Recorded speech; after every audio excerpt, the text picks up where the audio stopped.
Hi viewers, welcome to our channel. ప్రస్తుతం మనతో పాటు సీనియర్ జర్నలిస్ట్ దాము బాలాస్ సార్ వారితో మాట్లాడు. నమస్కారం సార్.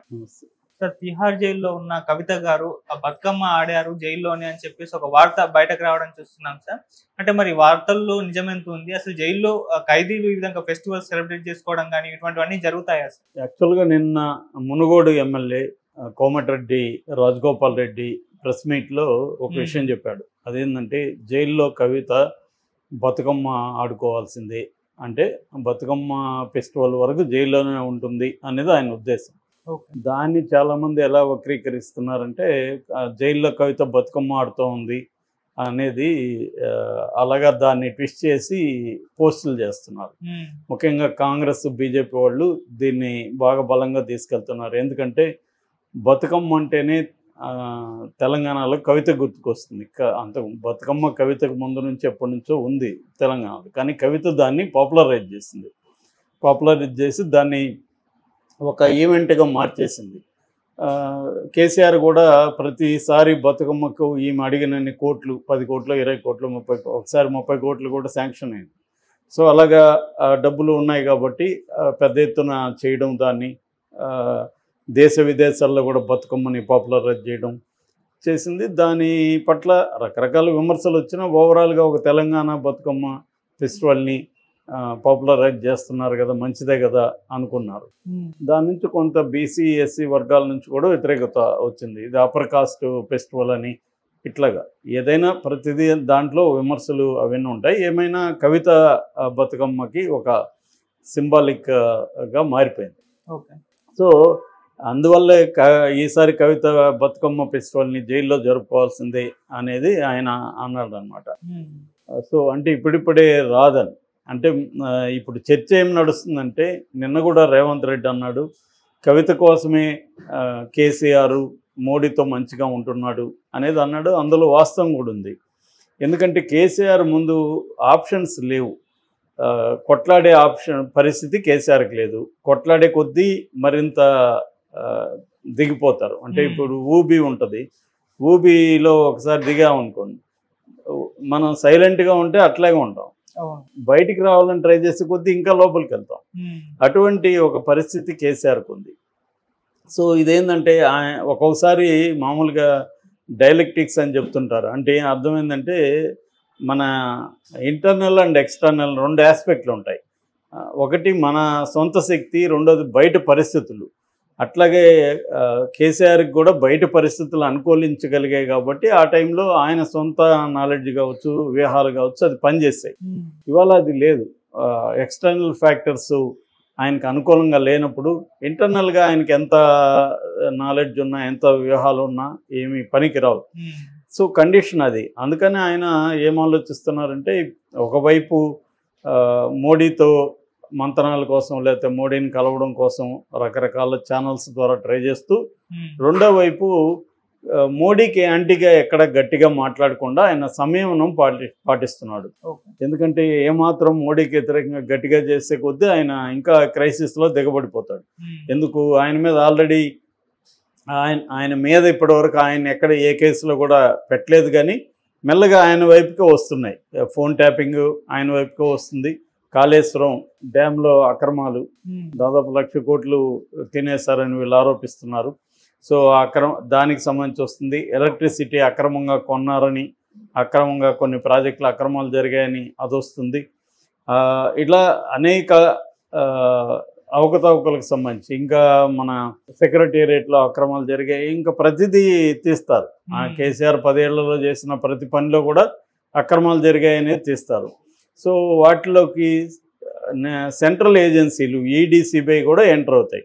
మనం చూస్తున్నాం మోడీకి యాంటీగా ఎవరున్నా వాళ్ళ మీద ఈడీ, సిబిఐలు రంగంలోకి దిగుతాయి. వాళ్ళు మళ్ళీ మోడీతో జాయిన్ అయిపోతే వాషింగ్ మిషన్ నిర్మాలాగా అటు వెళ్ళిపోతారు. సో ఇది అందరికి తెలిసిన సత్యమే. దాన్ని సమర్థించుకోవడానికి మొన్న మోడీ కూడా ఒక మాట అన్నాడు. అదేంటంటే ఈడీ పెట్టిన కేసుల్లో పొలిటీషియన్స్ మీద 3% అన్నాడు. అది కూడా అడగలే ఆయన్ని. అడిగింది ఏమి, పొలిటీషియన్స్ మీద పెడుతున్న కేసుల్లో ప్రతిపక్షాల మీద ఎన్ని పెడుతున్నారు, ఎన్డీఏ వాళ్ళ మీద ఎన్ని పెడుతున్నారు అనేది మోడీని అడిగిన ప్రశ్న. ఆయన దానికి సమాధానం ఇవ్వకుండా రాజకీయ నాయకుల మీద 3%, మిగతా అంతా బిజినెస్ వాళ్ళ మీద పెడుతున్నారు అన్నాడు. అది కాదు ఆయన అడిగింది. సో అంటే దానికి సమాధానం లేదనే కదా. అంటే 95% కేసులు ప్రతిపక్షాల మీద పెడుతున్నారు. ప్రతిపక్షాల్లో నుంచి ఈ కేసుల్లో ఉన్నవాళ్ళు కూడా బీజేపీ కానీ ఎన్డీఏలో కానీ చేరితే వాళ్ళ మీద కేసులు ఉండవు.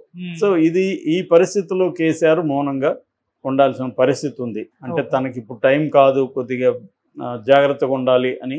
మేబీ ఎలక్షన్ల తర్వాత ఏమన్నా మోడీ అపాయింట్మెంట్ మళ్ళీ కొత్తగా ఎన్నికల్లో గెలుస్తాడు కాబట్టి ఎలాగూ వస్తే అప్పుడు మళ్ళీ కేసీఆర్ ట్రై చేయొచ్చు. అంతవరకు కవిత అయితే బయటకు వచ్చే పరిస్థితి అయితే లేదు. ఎందుకంటే కవితను కానీ బెయిల్ మీద బయటికి పంపిస్తే కేజ్రీవాల్ విషయంలో కూడా బెయిల్ ఇవ్వాల్సి వస్తుంది. ఇదే గ్రౌండ్స్లో కేజ్రీవాల్ అడ్వకేట్స్ కూడా అక్కడ ఫైట్ చేస్తారు.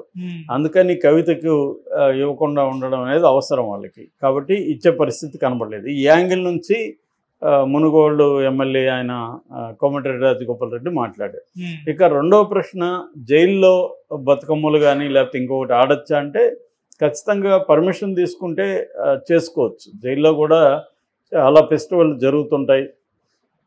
ఫర్ ఎగ్జాంపుల్ నేనున్నప్పుడు కొన్ని ఫెస్టివల్స్ అక్కడ జరిపేవాళ్ళు. అంటే సంక్రాంతి కానీ అలాంటివి, దీపావళి ఇలాంటివి హిందూ ఫెస్టివల్స్, ఇంకా క్రిస్టియానికి సంబంధించిన క్రిస్మస్ అవన్నీ కూడా అక్కడ జరుపుతారనమాట. యాక్చువల్గా బయట నుంచి కూడా క్రిస్టియన్ మిషనరీస్ రెగ్యులర్గా వస్తుంటారు జైళ్ళకి. ఎందుకంటే ఖైదీలకి కొంత ఫుడ్ తినుబండారాలు ప్యాక్డ్ ఇస్తారు, బిస్కెట్లు అట్లాంటివి. తర్వాత కొన్ని క్రిస్టియన్ ఆర్గనైజేషన్లు మందులు కూడా ఇస్తారు. ఎందుకంటే ఖైదీలకి రకరకాల హెల్త్ ఇష్యూస్ ఉంటాయి, సరిపడే మందులు అక్కడ ఉండకపోవచ్చు, అలాంటివి వీళ్ళు తీసుకొచ్చి ఇవ్వడం ఇట్లాంటివి చేస్తారన్నమాట. సో అట్లాగే బ్రహ్మకుమారి సమాజానికి సంబంధించిన కొంతమంది వస్తారు, ఇతర హిందూ సంఘాల వాళ్ళు కొంతమంది వచ్చిపోతుంటారు.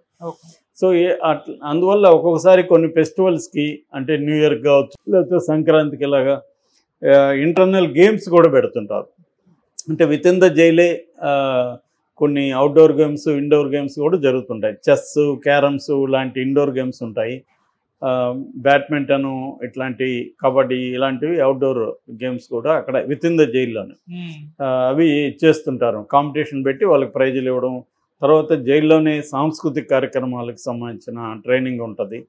సో అందులో నాటకాలు కావచ్చు అలాంటివి చేయడం, ఇలాంటివన్నీ జైల్లో కూడా జరుగుతుంటుంది. అంటే జైల్లో కూడా ఖైదీలు రిక్రియేషన్కి సంబంధించిన విషయాలను కూడా అమలు చేస్తారు. అలాగే రేపొద్దున కవిత నిజంగానే బతుకమ్మ వరకు ఉండి అక్కడ బతుకమ్మ కూడా జైల్లో ఉండి కూడా ఆమె కల్చర్ మర్చిపోలేదు అని చెప్పడానికో, లేకపోతే తెలంగాణ సెంటిమెంట్ని రగల్చడానికి కూడా ఆమె జైల్లో బతుకమ్మ ఆడే అవకాశం అయితే ఉంది, లేదని చెప్పలేము. అక్కడ కూడా ఆమె అరేంజ్ చేసుకోవచ్చు, ఖైదీలతో మాట్లాడి. ఒకప్పుడైతే ముషీరాబాద్ జైల్లో నయీం ఉన్నప్పుడు దాదాపు ఒక 100 మందితో వాళ్ళు అమరవీరుల దినోత్సవం జరిపారు. జైల్లో గోడకి జెండాలు కట్టారు, ఎర్ర జెండాలు, బ్యానర్స్ కట్టారు. ఒక స్తూపాన్ని కూడా అట్టపెట్టెలతో స్తూపాన్ని కూడా తయారు చేసి స్తూపానికి ఎర్రగుడ్డ చుట్టి అన్నీ చేశారు. అక్కడ అవన్నీ కూడా ఏంటంటే అప్పట్లో జైలు అధికారులు కూడా వీళ్ళంటే కొంత భయం ఉంది. 100 మంది ఉన్నారు నక్సలైట్లు, రేపు ఏమన్నా జరగచ్చు అని వాళ్ళ డిమాండ్స్ని మ్యాక్సిమం అంగీకరించారు. సో వీళ్ళు అలా జరుపుకున్నారు. అలాగా మనకు కానీ జైల్లో పట్టుంటే చేయొచ్చు. ఆ మధ్య కూడా తిహార్ జైల్లో చార్లెస్ శోభరాజు బర్త్డే సందర్భంగా పార్టీ ఇచ్చి అందరినీ మత్తులో ముంచేసి అతను పారిపోయాడు. అతను ఇంకొక 12 మంది పారిపోయారు. అలాగా జైల్లో బర్త్డే పార్టీలు జరుగుతుంటాయి, జైల్లో రకరకాల ఫెస్టివల్స్ జరుగుతుంటాయి. సో ఆ రకంగా కవిత కూడా రేపొద్దున బతుకమ్మ జరుపుకోవచ్చు. అప్పటి వరకు ఉంటే ఖచ్చితంగా ఆమె బతుకమ్మ జరుపుతుంది. సో వీళ్ళ ఉద్దేశం ఏమంటే ఇప్పుడిప్పుడే రాదని, అందులో కూడా వాస్తవం ఉంది. ఇప్పుడిప్పుడే కవిత బయటకు వచ్చే అవకాశం లేదు. రీసెంట్గా ఆమె వేసిన మధ్యంతర బెయిల్ రిజెక్ట్ అయింది. అది 20వ తేదీ మళ్ళీ వాయిదా ఉంది. అట్లాగే ఆమె రెగ్యులర్ బెయిల్కి కూడా వేసింది. రెగ్యులర్ బెయిల్ 22 కానీ 23కి కానీ వాయిదా జరగచ్చు. ఎందుకంటే కావేరి బవేజా రౌస్ అవెన్యూ ప్రత్యేక కోర్టు జడ్జి గారు హాలిడేలో ఉన్నారు, సెలవులో ఉన్నారు. అందుకని ఆమె వచ్చినాక కానీ ఆ బెయిల్ మీద విచారణ జరగదు. ఆ రకంగా లేట్ అవుతూ వస్తుంది. Thank you so much.